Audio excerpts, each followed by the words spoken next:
Escuchen bien esta cifra de un estudio de 2017 a nivel internacional. Calcula que el 10% del Producto Interno Bruto mundial está en sociedades offshore. Por lo tanto, es importante entender este concepto para captar la gravedad de lo que ocurre y por qué hay que escrutar estos paraísos fiscales y ojalá terminarlos, como coinciden en general todos, salvo los que se benefician de ellos, ¿no?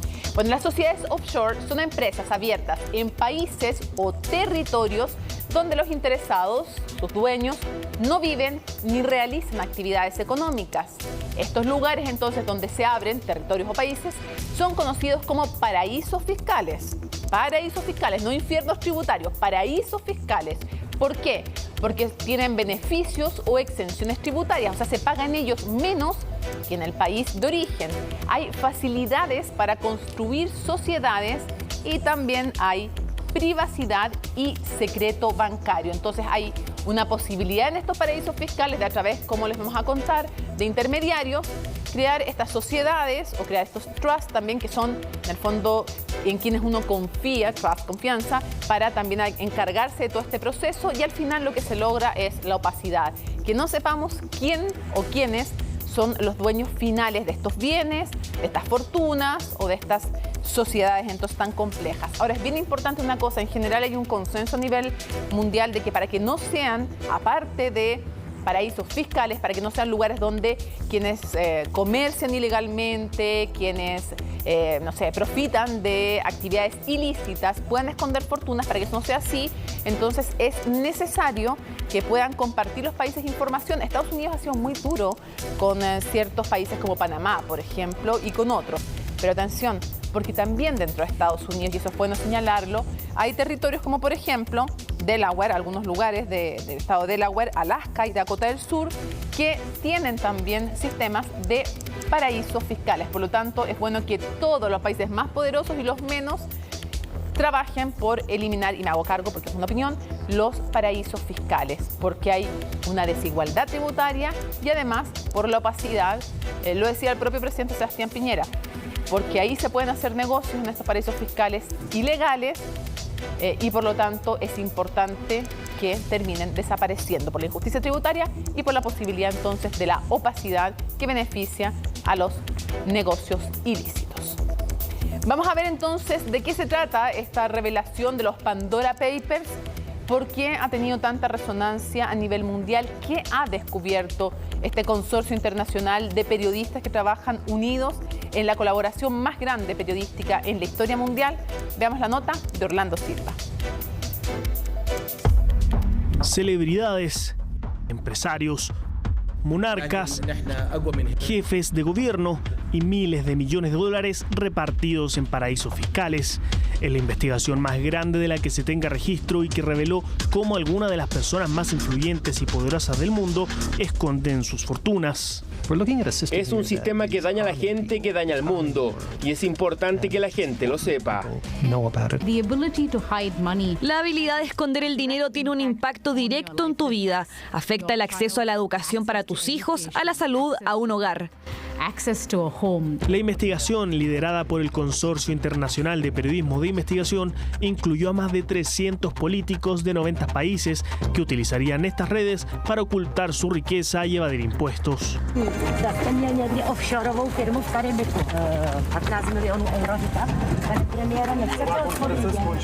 Pocos respondieron a la investigación y los que lo hicieron negaron las acusaciones argumentando razones políticas detrás. La política chilena está viviendo hoy un clima de mucha descalificación y de poco respeto por la verdad. Yo entiendo que estamos en periodo electoral.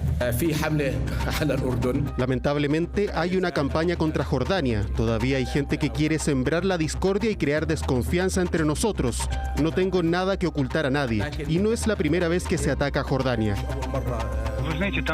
Honestamente, no hemos visto ninguna fortuna oculta en el círculo íntimo de Putin. Conocemos esta organización, sabemos cómo y desde dónde obtienen la información.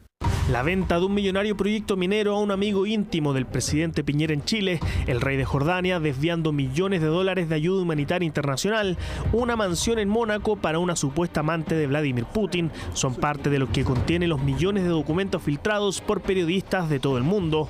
Hay que revisar de nuevo toda esa fuga de capital, ver si existen delitos y sobre todo que los que sacan dinero que no evadan impuestos. Boris Johnson fue otro de los salpicados. Un empresario vinculado a uno de los mayores escándalos de corrupción en Europa apareció mencionado con millonarias donaciones al Partido Conservador y a la campaña del primer ministro, mientras que en Ecuador, Guillermo Lasso fue vinculado a más de una decena de compañías offshore. Pero todo lo que puedo decir al respecto es que todas estas donaciones se investigan de manera normal, de acuerdo con las normas que se establecieron bajo el gobierno laborista. Así que las investigamos todo el tiempo. La noticia no debería ser que Guillermo Lasso aparece en los Pandora Papers. La noticia debería ser que Guillermo Lasso es justamente uno de los pocos líderes que cumplió la ley al deshacerse de sus inversiones. Ringo Starr, Shakira, Claudia Schiffer, Chayanne, Julio Iglesias, Miguel Bosé son algunas de las estrellas del espectáculo que también son mencionadas en esta investigación. Un escándalo que recuerda a lo ocurrido hace 5 años con los Panama Papers, donde también se reveló que personas poderosas y adineradas usaron los paraísos fiscales para ocultar su riqueza. En esa ocasión, decenas de países abrieron investigaciones en contra de los involucrados. Ahora, las consecuencias judiciales con los Pandora Papers se están recién conociendo. Vamos a profundizar en este tema, cómo se investiga, cómo se realiza, qué es este consorcio internacional de periodistas que trabajan unidos en este análisis de datos, y para eso nos acompaña alguien que ha sido clave en este proceso, aunque ya no quiera decirlo, pero Emilia Díaz Strack. Ella es editora de investigación y coordinadora para toda América Latina del Consorcio Internacional de Periodistas de Investigación. Muchísimas gracias por estar con nosotros, es un honor conversar contigo. Muchas gracias por la invitación. Quisiera primero, para quienes no han estado en el detalle de esta investigación, que nos explicaras qué es este consorcio, porque en todos países en general quienes son apuntados por estas investigaciones han de alguna manera desprestigiado, intentado desprestigiar este consorcio, que son 600 periodistas de los más destacados alrededor del mundo de investigación, incluyéndote. Quisiera que nos explicaras un poco cómo surge este consorcio y cómo trabaja. Sí, el Consorcio Internacional de Periodistas de Investigación se crea en el año 1997 y lo crea un periodista de nombre Chuck Lewis, y la noción del consorcio es justamente investigar problemas o temas, digamos, a escala global, en los que hay un gran componente de interés público y que los ciudadanos se ven afectados porque, por ejemplo, algún sistema está roto o hay alguna falla, pero se da de manera transnacional. Es una red de periodistas de investigación, de los mejores periodistas de investigación alrededor del mundo, que colaboran de forma radical y de forma colaborativa en proyectos e investigaciones de largo aliento, ¿no?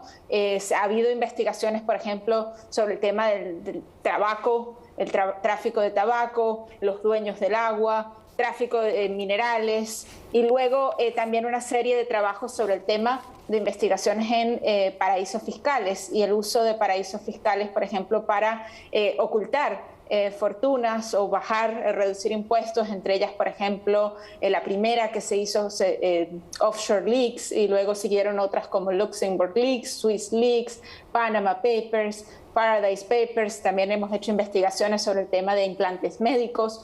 Lo que tienen todas ellas en común es que son globales y que se explora de manera sistemática, se busca a través de la data ver también si es un tema que sistemáticamente se está viendo los ciudadanos del mundo se ven afectados por esa situación.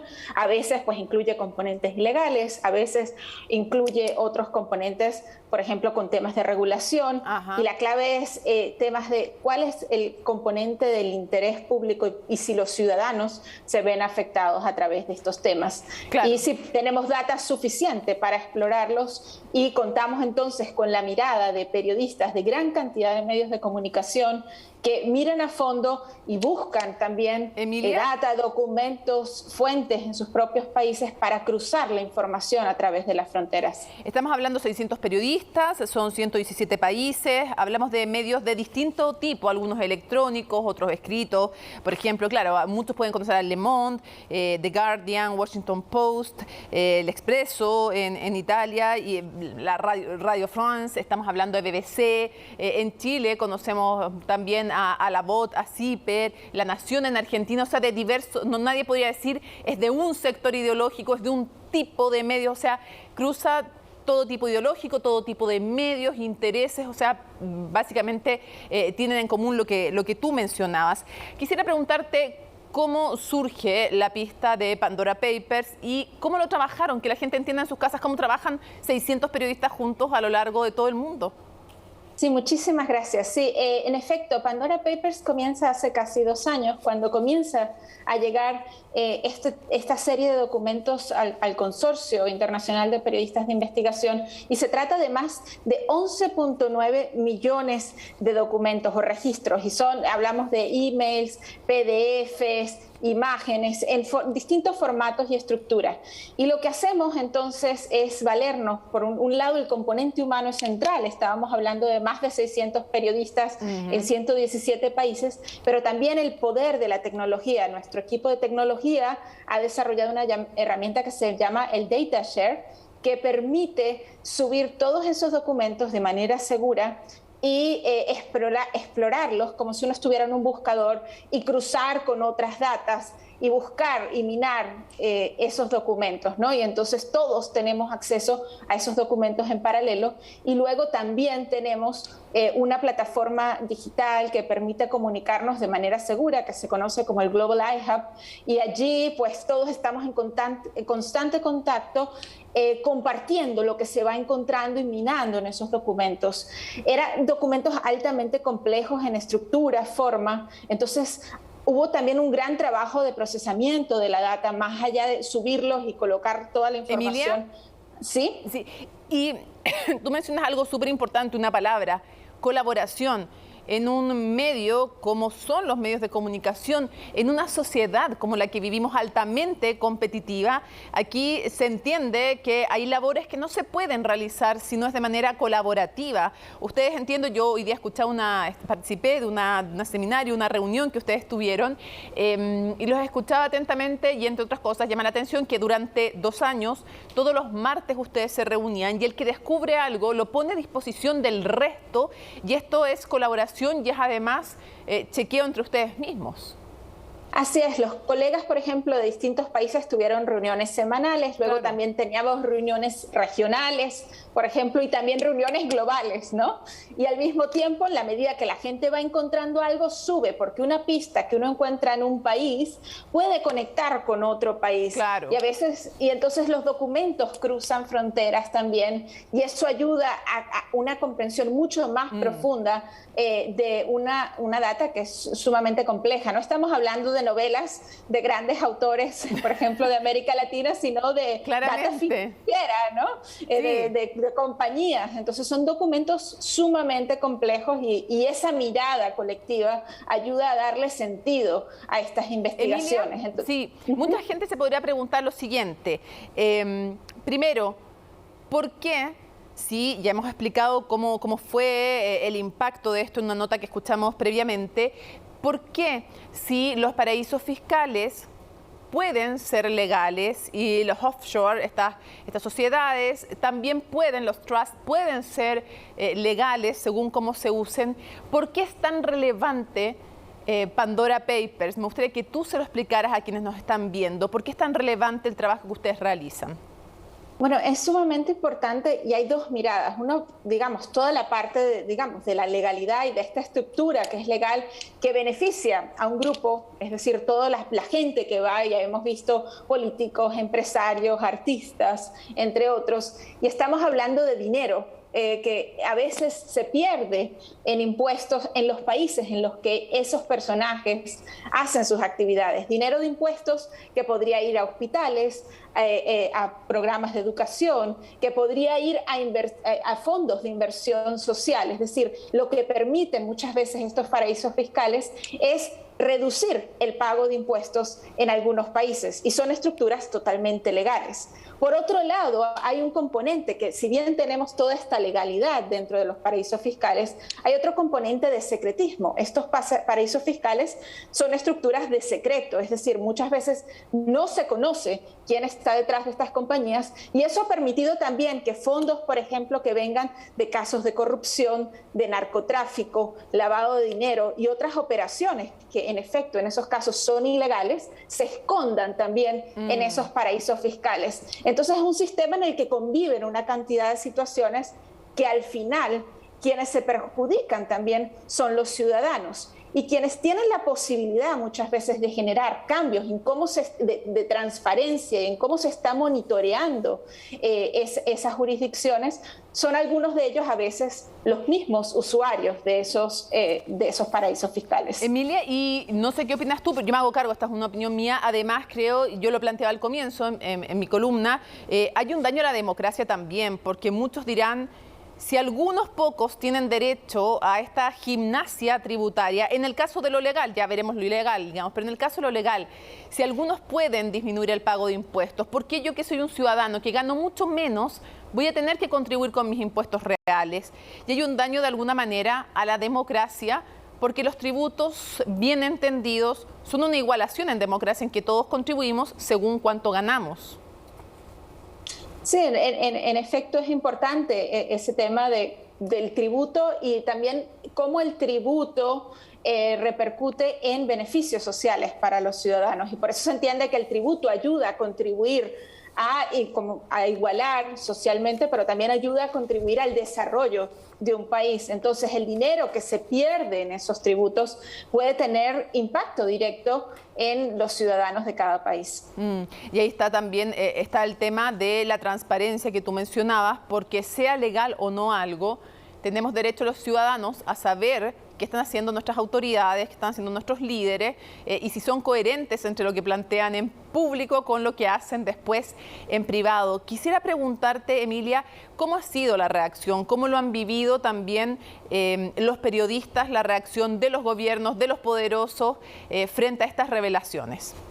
Sí, bueno, las reacciones apenas comienzan. Estamos viendo distintos tipos de reacciones alrededor del mundo. Por ejemplo, en algunos países como México, España, Sri Lanka o Australia han anunciado que van a comenzar investigaciones sobre los trabajos que ya los reporteros han publicado. Otros casos, por ejemplo, como Brasil, han llamado a los personajes, algunos de ellos, entre ellos el ministro de Finanzas de Brasil, lo han llamado a presentarse, a explicar el caso de sus offshore, y también están intentando ver si se puede haber un cambio legislativo. En Estados Unidos apenas también hay propuestas de revisar legislación para ver cómo se puede traer mayor transparencia e involucrar y revisar o mirar más de cerca a otros actores que en algunas legislaciones han pasado por alto, que son, por ejemplo, el rol de intermediarios o firmas de abogados que también facilitan el proceso para llegar a los paraísos fiscales, y cómo se puede traer mayor transparencia.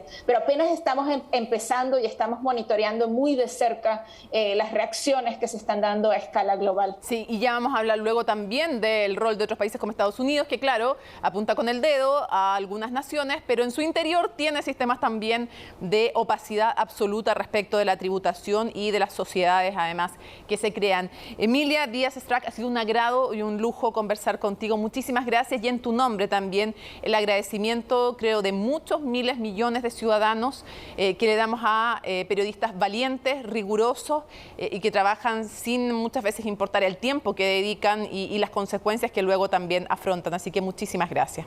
Muchísimas gracias. Vamos a aclarar o profundizar en algunos conceptos que son interesantes y necesarios para poder, como ciudadanos informados también, entender toda esta información que viene desde justamente los Pandora Papers. Y veamos algunas cosas. ¿Qué estamos viendo ahí? Lo que estamos viendo son nombres claves de que la investigación Pandora Papers reveló los negocios offshore, o sea, estas sociedades creadas en paraísos fiscales por 14 proveedores de registro y administración de empresas y fideicomisos en distintos países. ¿Dónde lo hacen? Bueno, justamente No es posible hacer todo este entramado societario ni operar en paraísos fiscales sin estos bufetes, además de abogados que funcionan en distintos lugares. Y ahí estamos viendo Seychelles, Panamá, otro nuevamente en Seychelles, Hong Kong, Belice, nuevamente Belice, también estamos viendo Islas Vírgenes Británicas y uno va viendo, porque vamos a avanzar a lo siguiente, Chipre, Islas Vírgenes, Belice, Hong Kong, Panamá, Suiza y Dubái y las Vírgenes Británicas, que es importante en todo caso tener en cuenta. Sin estos proveedores de servicios, no es posible que los beneficiarios, o sea, el dueño real de la compañía, pueda obtener justamente estas sociedades y estos beneficios en paraísos fiscales. Paraísos fiscales que garantizan básicamente menor o casi inexistente tributación y también la confidencialidad. Y un par de conceptos claves. Beneficiario es el dueño final o los dueños finales que están escondidos de estas compañías o de estas empresas o de estos bienes también. Proveedor justamente es el despacho legal que ayuda a crear y manejar estas empresas offshore. Los intermediarios son muchas veces los beneficiarios que no gestionan directamente, sino a través de otros bufetes que van donde estos nuevos proveedores, entonces, para lograr que haya más distancia entonces entre el beneficiario, el proveedor y el intermediario. Y accionista, bueno, como en un negocio tradicional, los dueños tienen un porcentaje de acciones de la empresa, los títulos pueden estar a nombre de una persona o nuevamente una compañía. Entonces hay un beneficiario o varias personas que a través de acciones ponen otra compañía, esa compañía busca también un intermediario, ese intermediario llega a un proveedor y así es muy difícil entender quiénes son finalmente, lo que queremos saber, las personas o compañías o grupos de poder que están detrás justamente de todo esto, que son o sociedades offshore o también trusts, que son otra forma de esconder finalmente quiénes son los que tienen los bienes o los intereses. Vamos a conversar y a profundizar de este tema. Ya hemos hablado con una gran periodista y ahora vamos a hablar con una gran analista para profundizar no solo en un caso, sino en lo que ocurre en América Latina, porque la verdad es que de 35 ex o actuales gobernantes que fueron sindicados en los Pandora Papers, resulta que hay 14 ex o actuales mandatarios en América Latina, uno de ellos en Ecuador.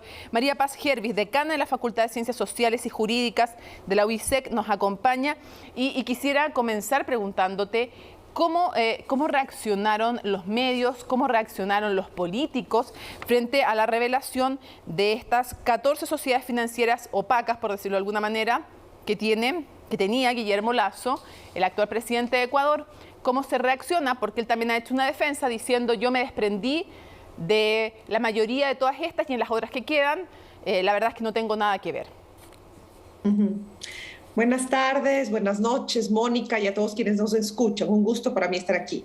Bueno, pues evidentemente este nuevo anuncio de estos Pandora Papers y de todo lo que está detrás de eso tiene una repercusión inmensa a nivel político, ¿no es cierto?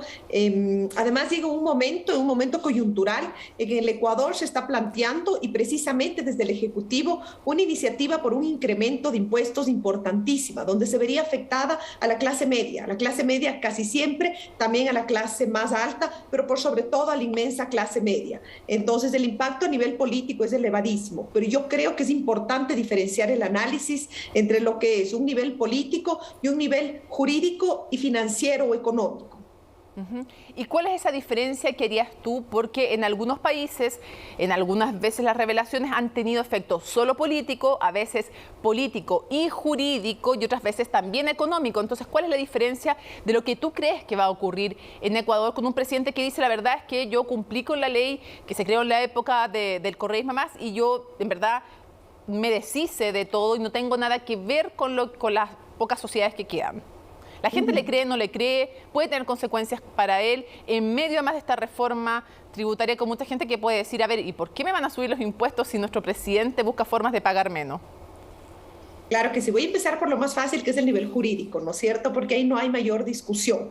La existencia de cuentas offshore, de paraísos fiscales, no son en sí mismo una ilegalidad. ¿Qué implican estas empresas o estas constituciones, como tú ya mencionaste un poco en la introducción, ¿no es cierto? Simplemente son territorios donde la carga impositiva es bajísima o nula inclusive, ¿no es cierto? Pero ¿qué pasa? Que al no tener esa obligación de declarar, existe una cierta sombra sobre los orígenes del dinero. Y ahí es donde se da mucho paso paso a la ilegalidad. Entonces, el tener una cuenta offshore no implica que estás cometiendo algo ilegal. Claro. Siempre y cuando no estés evadiendo impuestos, que es otro elemento importante, ¿no es cierto? En el caso ecuatoriano, que yo puedo hablar al respecto, nuestra normativa exige que tú declares impuestos sobre todas las ganancias, inclusive aquellas generadas fuera del país. Entonces, lo que habría que ver es si es que dentro de esas cuentas offshore igual se declaró como ganancias o como riquezas en el país. Eso es algo que tendrá que demostrarse, ¿no es cierto?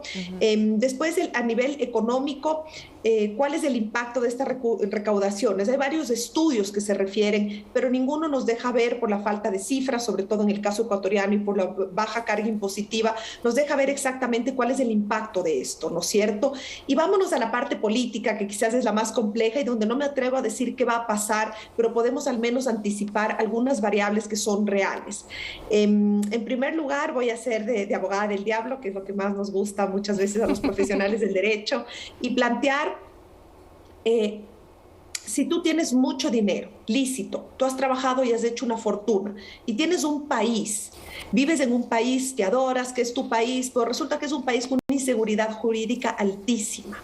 Resulta que es un país donde llega un régimen presidencial y político absolutamente avasallador, con unos tintes inclusive dictatoriales, poco democráticos, con una agenda discursiva en que va a ir precisamente contra la gente más rica y sobre todo contra los banqueros, y tú eres un banquero. Mi pregunta es, y después, se genera una serie de reformas jurídicas encaminadas casi que con título y apellido. ¿Tú no tratarías de poner fuera del país tu fortuna?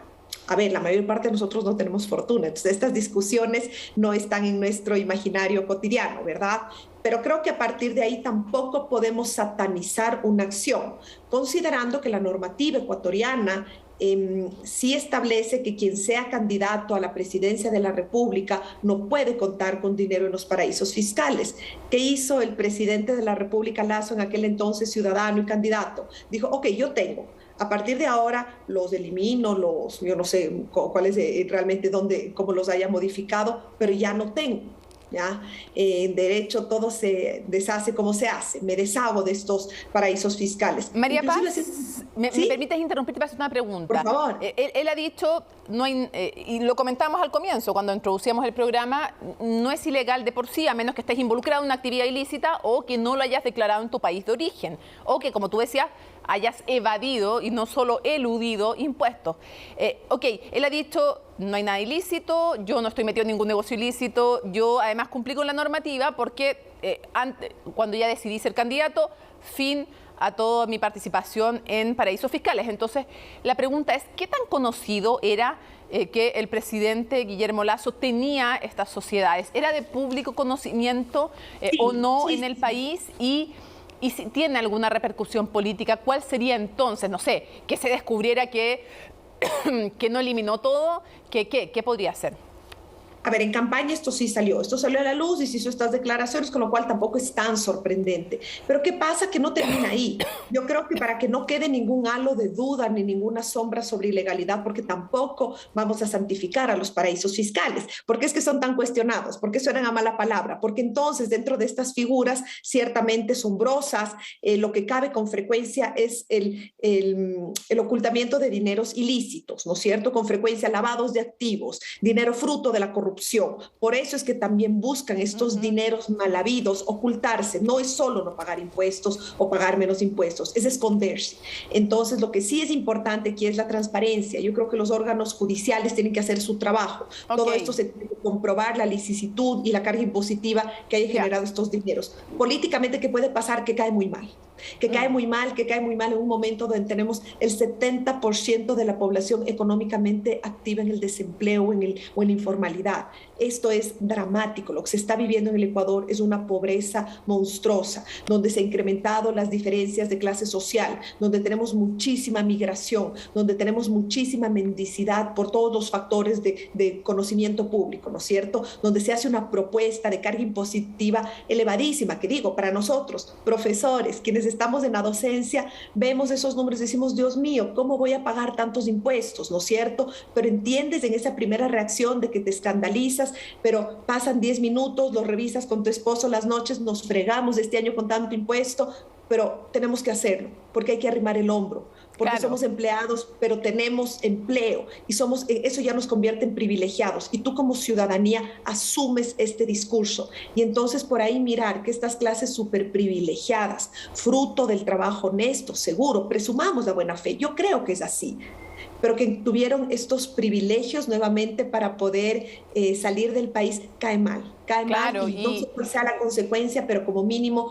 puede generar, podría verse afectada ese inmenso apoyo que tiene el presidente de la República. Sí. El presidente Lasso tiene un apoyo de alrededor del 70%, algo poco común en el Ecuador, fruto de la campaña de vacunación exitosa, fruto de haber llegado desde una campaña de derecha mucho más conservadora y haber moderado un discurso para caminar casi hacia la socialdemocracia. Sean lícitos o no, porque también los dineros lícitos requieren ser escrutados para que uno sepa también cuando hay conflictos de interés de un mandatario, de un ministro, de una autoridad en general. Aunque sea de origen lícito, uno necesita poder escrutarlo como ciudadano y por eso son tan dañinos los paraísos fiscales como tú mencionabas. Y además porque si quienes tienen fortunas lícitas no pusieran plata en paraísos fiscales, los paraísos fiscales serían mucho más débiles también para los fines ilícitos, ilegales, como terrorismo, narcotráfico, crimen organizado. No existirían si no se juntaran fondos lícitos e ilícitos, obviamente, que terminan trabajando de alguna manera para fortalecer y no para debilitar los paraísos fiscales, que es lo que muchos esperamos. Quiero agradecerte muchísimo que nos hayas acompañado justamente desde Ecuador. María Paz Giervis, ha sido un gusto conversar contigo. Muchísimas gracias, Mónica, y a todos quienes nos escuchan. Un saludo desde Quito. Un abrazo para ti también. Nos vamos entonces a la pausa en Conexión Global y a la vuelta, Chile y Panama Papers, el presidente Sebastián Piñera y su familia, cómo se investigó, sus desmentidos también, cómo se sigue investigando nuevas revelaciones al regreso en Conexión Global. Ya estamos listos y dispuestos para conversar con Francisca Shkognik, que ella es editora de La Voz, además que ha tenido numerosos premios, tremenda periodista, aunque le dé vergüenza, lo digo yo total, no me puede contradecir, una de las periodistas más relevantes en nuestro país en el tema de la investigación y en otros tantos, que un gran ser humano además. Hecha esta presentación para que te dé harta vergüenza, Francisca. Muchas gracias por estar con nosotros y lo primero que quiero preguntarte es algo que nos han llegado muchas preguntas a través de redes sociales. ¿Qué tan difícil es la investigación de algo que es súper relevante? Saber quiénes son los dueños de sociedades, de bienes, de fortunas. ¿Cómo se realiza esto? ¿Qué tan difícil es en Chile, que es un país que a veces se jacta de ser súper transparente, pero encontrar esto no es que tú te metas a un buscador de sociedades y encontraste quién es el dueño final? Es difícil. Bueno, normalmente es muy difícil en condiciones normales. Porque son sociedades que están hechas en general para que no las encuentren, digamos, tratan de dejar la menor huella posible, no hay un registro público, por lo tanto es muy difícil. A veces uno se encuentra con ciertas huellas que dejan. Yo me acuerdo investigando, por ejemplo, las sociedades en paraísos fiscales de Pinochet, uno las encontraba en los conservadores de bienes raíces.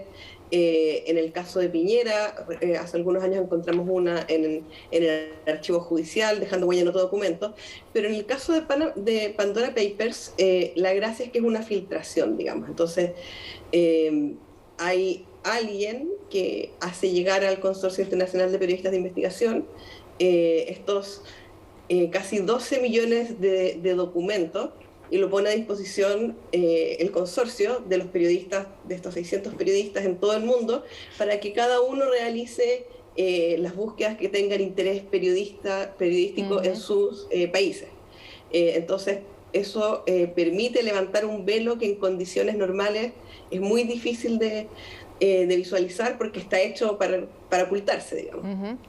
Francisca, en el caso de Chile, por si alguien no ha seguido el detalle, estamos hablando de la principal revelación es que la venta de Minera Dominga por parte de los hijos del presidente Sebastián Piñera se hace a través de Chile y a través de otra parte de una sociedad justamente en Islas Vírgenes, en un paraíso fiscal, con además, que es tal vez lo que más ha llamado la atención, con una condición de que la tercera cuota se pagaba si es que no se cambiaban las condiciones de protección medioambiental que impidieran que Dominga, comprada por Albert Delano, que en el fondo es uno de los mejores amigos del presidente, si es que no se cambiaban las condiciones medioambientales que impidieran el proyecto. ¿Qué te ha parecido frente a esta revelación, que la estoy simplificando porque hay mucho más que eso, la respuesta del presidente Sebastián Piñera? Bueno, yo hubiera esperado que el presidente tuviera una visión crítica de esta operación que él dice no haber conocido. ¿Ya? Eso, él dice que él se desprendió de sus negocios, por lo tanto él no supo ni de la compra, ni de la venta de Oinga, ni mucho menos de las condiciones del contrato. Pero sin embargo dice también que aquí no hay un conflicto de interés. Y uno hubiera esperado que después de tantos años de haber sido cuestionado por el manejo de sus negocios y la relación, en el fondo, de los negocios y la actividad pública que tiene. Tú recordarás que él no quería vender sus empresas cuando asumió su primer gobierno. Sí, no ha sido un tema fácil para él. Uno esperaría que después de todo este tiempo pudiera hacer una reflexión crítica respecto a esa cláusula y lo que significa que los hijos de un presidente condicionen parte del pago, digamos, a una decisión administrativa del presidente. En cualquier país, yo creo, y en cualquier parte, esto habría sido muy, muy cuestionado, y llama la atención que él lo considere normal. También lo considera normal su vocero, Jaime Belolio, que decía que como no se había pedido ningún permiso todavía cuando se hace esta transacción, entonces no había ningún conflicto de interés. Yo no entiendo muy bien ese argumento, porque en el fondo lo que se vende es el terreno donde se va a ir con las concesiones, o sea, las concesiones mineras, digamos, donde se pretende explotar la mina y el lugar donde se pretende construir el puerto, digamos. Y si lo importante era que las restricciones a su construcción no se pusieran antes del permiso, digamos. Una vez que el permiso está otorgado es muy difícil protegerlo ambientalmente. Así que la verdad es que no entiendo muy bien el punto.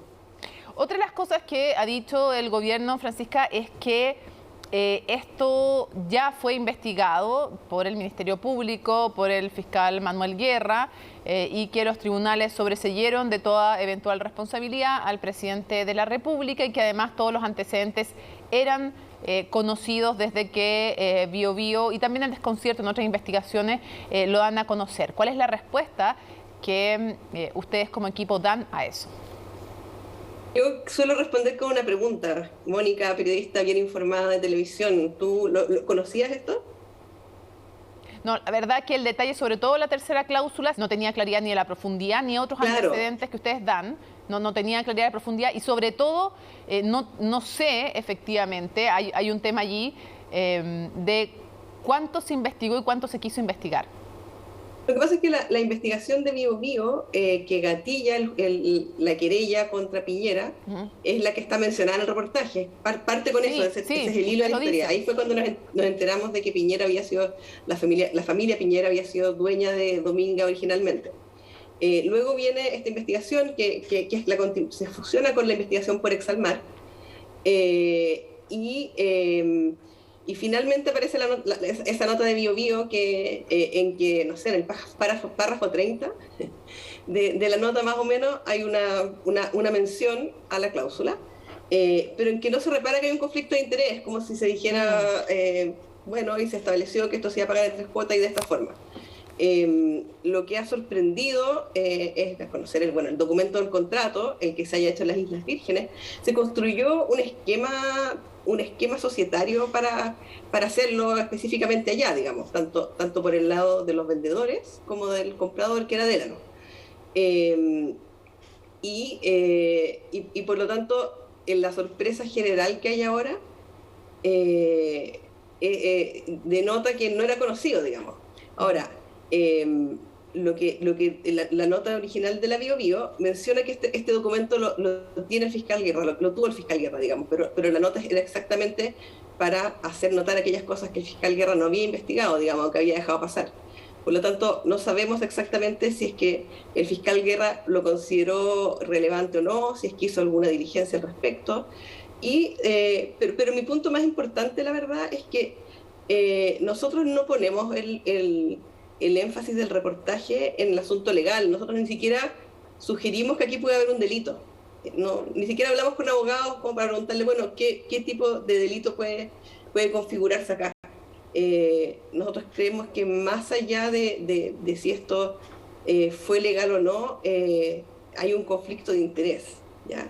Es impresentable en términos sociales, digamos, que esto, o éticos, digamos, que esto se haya hecho de esa forma. Sí, y yo hago también transparente el hecho de que yo cuando conocí la investigación de BioBio, que es súper valorable todo ese trabajo, también otros que ha hecho Desconcierto y otros medios más, también CIPER y ustedes mismos, la verdad es que sí, hago fe de lo que tú dices, no hubo en ese minuto un escándalo público por el tema del conflicto de interés y porque además nunca los periodistas trabajamos sobre la nada, vamos parándonos sobre también los hombros de los trabajos de otros periodistas que van sumando más antecedentes también al tema y claro, y el debate de fondo que tú planteas es sobre el tema del conflicto de interés. Ahora, quisiera llevarte incluso a algo más global, Francisca, porque quisiera preguntarte, y yo también transparento públicamente que a mí me parece muy difícil de creer que no se supiera de un negocio que realizaban los hijos de este monto y con uno de sus mejores amigos. Es mi opinión y la di abiertamente, así que me da lo mismo repetirla nuevamente. No pido tampoco que tú la compartas o no, estoy haciendo transparente lo que yo ya dije públicamente. Pero te quisiera preguntar otra cosa. Tomando este caso, el chileno, pero haciéndolo más global, ¿cuál es a tu juicio la gravedad? Hemos explicado que los paraísos fiscales y las sociedades offshore y los trusts no son de por sí legal.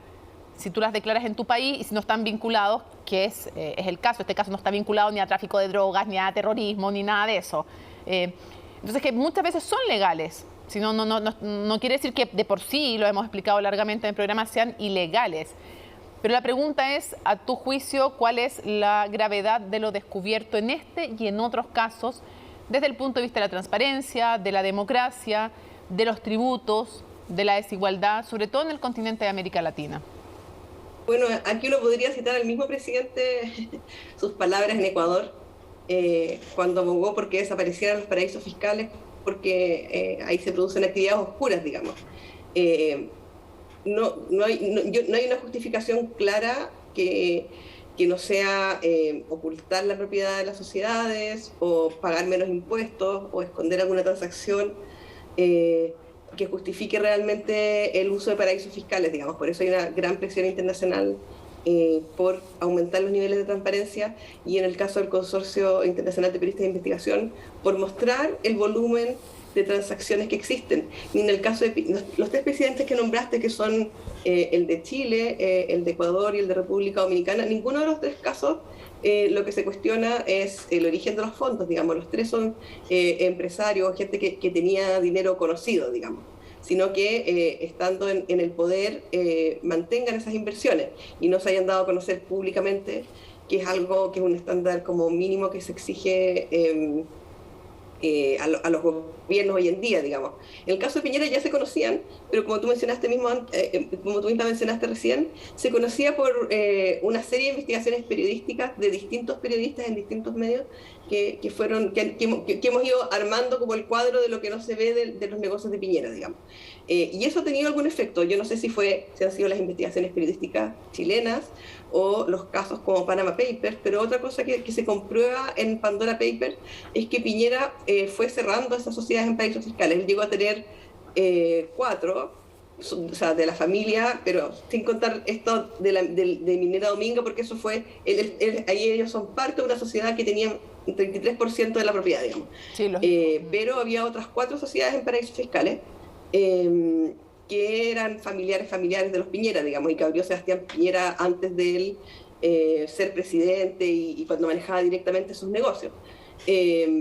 Esas 4 sociedades empezaron a disolverse y a repatriarse los dineros, por lo que dicen, en febrero del 2018, justo antes de que él iniciara su segundo gobierno, digamos. Hay una que pasa de Panamá a las Islas Vírgenes, que es la que controla el Parque Tantauco, y luego se fusiona y es trasladada a Chile. Hay 2 más en las Islas Vírgenes que se disuelven como entre marzo y mayo del 2018, y hay una última en Luxemburgo que se disuelve a fines de ese año, digamos.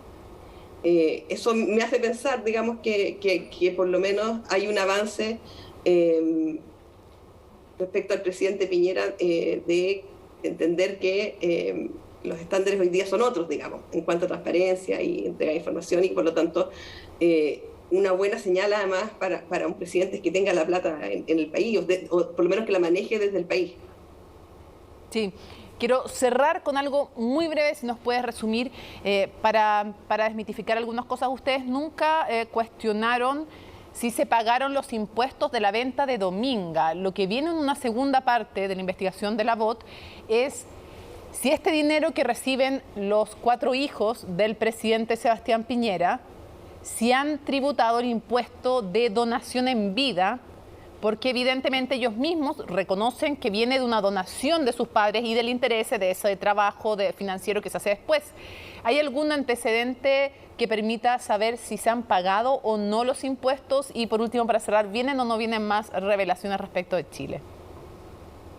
Mira, de Dominga no lo cuestionamos porque no sabemos, digamos. En ese momento la familia Piñera tenía una estructura societaria montada en las Islas Vírgenes, y lo lógico habría sido que los dineros se mantuvieran allá y se invirtieran allá y no se pagara el impuesto a las remesas, digamos. Pero ellos dicen que los dineros volvieron a Chile, digamos, y que se pagaron los impuestos. No tenemos forma de comprobar que haya sido de otra forma. En el caso de la familia, sí, esa es una pregunta que nosotros siempre nos hemos hecho. Nosotros hemos hecho investigaciones antes, y en el fondo sabíamos que hay todo un proceso en el cual Piñera empieza a traspasar la propiedad de sus sociedades a sus hijos, desde que eran niños, digamos, y después se lo traspasa incluso a los nietos cuando son bebés. Claro. Y siempre nos preguntábamos si se había pagado el impuesto de las donaciones. Lo interesante de Pandora Papers es que ellos, al hacer una declaración de dónde vienen los fondos de esas sociedades en las Islas Vírgenes, ellos dicen que vienen de una donación del padre. Por lo tanto, se aumenta la necesidad de saber si es que esas donaciones pagaron el impuesto a la donación, que llega hasta un 25%. En el fondo es como una especie de traspaso de herencia en vida. Y aquí quiero hacer un pequeño paréntesis respecto al tema de las herencias y el manejo de los patrimonios familiares en sociedades en paraísos fiscales.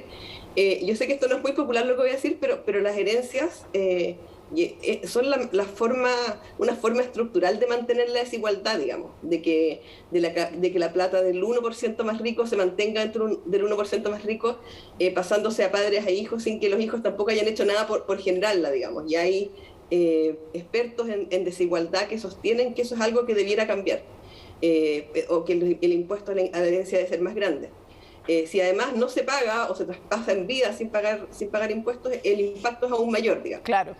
Y respecto a tu última pregunta, sí, vienen más. De hecho, estamos trabajando a full, tenemos muchas historias, gente conocida, empresarios, que creo que van a ser muy interesantes de conocer y van a ayudar a seguir levantando este velo de los fondos y las sociedades que se manejan en paraísos fiscales.